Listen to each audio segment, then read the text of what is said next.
سير وفي سفر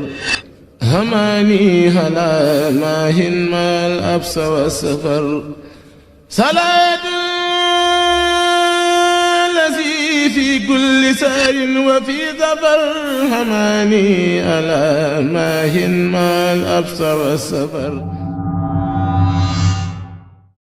صلاة الذي في كل سير وفي سفر gaaw leen gaaw abonné si Khidma 28 TV def leen Khidma 28 TV bu ngeen pari bës leen cloche bi ngeen mën a am 24 heures sur 24 lépp luy information tukkeeku si bile chaîne bu mag si Touba di liggéeyal Serigne Touba Khidma 28 TV ak sa chaîne bi topp tànki Serigne bi. hamani hala mahin mal absa wa safar.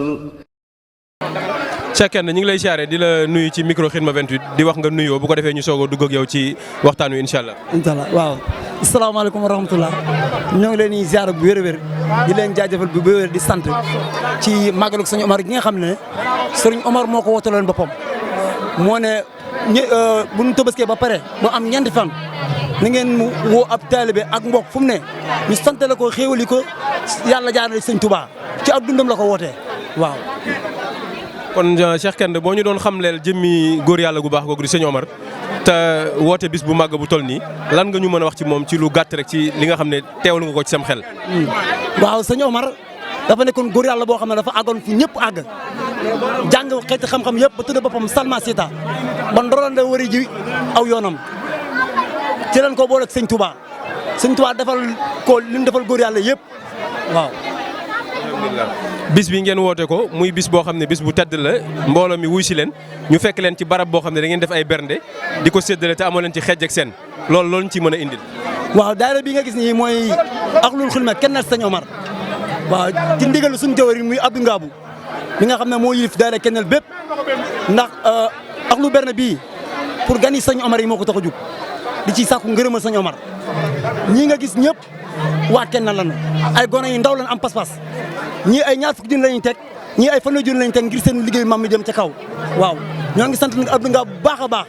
moom mi nga xam ne mooy jëwriñu Kennal gi waaw di ko gërëm di ko ñaanal suñu borom defal ko tawfeex yu yaatu li leen sant yéen ñi sim di leen gërëm ci seen liggéey bu am solo bi ngeen def ngir taaral bisub sëñ Omar bi kon ñu ngi leen sant di leen gërëm ci barkeb sëñ Omar li ngeen bëgg daal yéen ko xam yàlla leen ko yàlla may ci barkeb sëñ Omar jërëjëf. gannaaw bernde yi mën nañoo xam programme bi na leen demee guddi gi am na lu fi am wala ci kanam tuuti am na leneen lu fi war am ngeen dikkal ñu ci tuuti rek. waaw ndax am na leneen lu fi am suñ jullee 5 heures ba pare ba jàpp timis ci la cérémonie bi war a commencé ngoolam foo xam ne ab taalibe nga fa ak mbooloom foo xam ne soppe nga fa ak mbooloom ñoo xam ne ay gan lañ dañuy bàyyi seen baas yëpp dem ci baas bu mag bi ci ndigalu Serigne Malick mi nga xam ne moo fi nekk sëñ Omar waaw mu xaar ko fa ndax kat suñu daara bii daara sëñ Omar la ki fi nekk sëñ Omar moo ko moom te sëñ Malick moo fi nekk sëñ Omar di ko ñaanal mu yàgg fi wér ak mbooloom njaboot gi ci barke Serigne Touba jërëjëf. yan kàddu ngay tëjee. waaw kàddu gi moom dama koy bàyyi ak sëñ Baye Thiam rek mu def sant ak gërëm rek waaw. sëñ Baye ñu ngi lay ziar. salaamaaleykum wa rahmatulahi taala wa barakaatuhu. ginnaaw bi ñu leen sante ci déplacement bi nga xam ne def ngeen ko jógee ba Dakar ñëw ba fii fekkee ko suñu bis bi nga xam ne moom rek la am gan moom lim am rek boo ko nangulee rek fekk si li ko rek yaa ko gënal lu mën a am donc bis bii ñuy màggalal sëñ Omar muy bis bu rëy si ñun dañ ciy sant bu baax a baax a baax a baax wax ji nag comme Cheikh sama jëwriñ comme wax na lépp dañuy sant rek parce que sant borom bis bi sant la ñu wooteloo kon dañuy sant ba koroog bis bi di jeex loolu rek laa ci am loo xam ne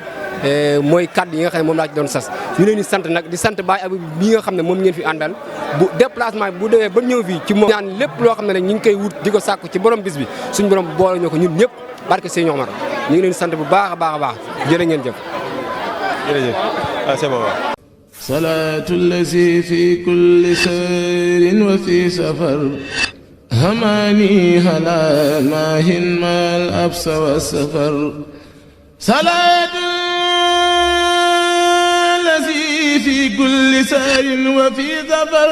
هماني هلا ماهن ما الأبس والسفر